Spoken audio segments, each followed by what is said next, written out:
এই গল্পটি আপনার চিন্তাধারা বদলে দেবে। একদিন এক কৃষকের একটি বলদ কূপের মধ্যে পড়ে গেল। বলদটি কয়েক ঘন্টা ধরে জোরে জোরে চিৎকার করতে থাকল। এ অবস্থায় কৃষকের কি করা উচিত সে বিষয়ে সে ভাবতে লাগলো।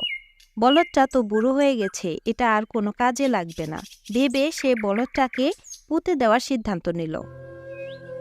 সাহায্যের জন্য সমস্ত প্রতিবেশীকে ডেকে নিয়ে সবাই মিলে মাটি ফেলা শুরু করলো। বলদটি যেই বুঝতে পারল যে তার সাথে কি করা হচ্ছে, তখন সে জোরে জোরে চিৎকার করতে শুরু করলো এবং কিছুক্ষণ পর শান্ত হয়ে গেল। সবাই যখন চুপচাপ সেই গর্তে মাটি ভর্তি করছিল, তখন বলদটা একটা আশ্চর্যজনক কাজ করল।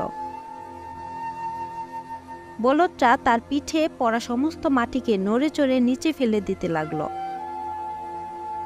এবং সেই মাটির উপর পা দিয়ে একটু একটু করে উপরে উঠতে চেষ্টা করছিল।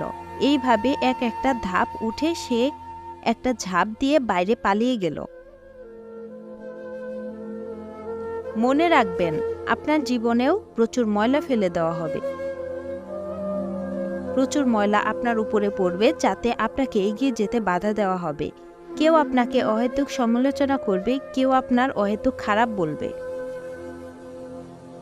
এই অবস্থায় নিরুৎসাহিত হবেন না। আপনার উপর ফেলা সমস্ত আবর্জনাকে ধাপ তৈরি করে একটি কদমে কদমে এগিয়ে যান। নিজের নীতি আদর্শ ত্যাগ করবেন না। এই জগতে সবচেয়ে বড় সম্পদ হচ্ছে বুদ্ধি, সবচেয়ে ভালো অস্ত্র হচ্ছে ধৈর্য, সবচেয়ে ভালো সুরক্ষা হচ্ছে আত্মবিশ্বাস, সবচেয়ে ভালো ওষুধ হচ্ছে হাসি। ধারণা পরিবর্তন করুন, জীবনে অবশ্যই পরিবর্তন আসবে। সবাই ভালো থাকবেন। আল্লাহ হাফেজ। দেখা হবে পরের কোনো ভিডিওতে।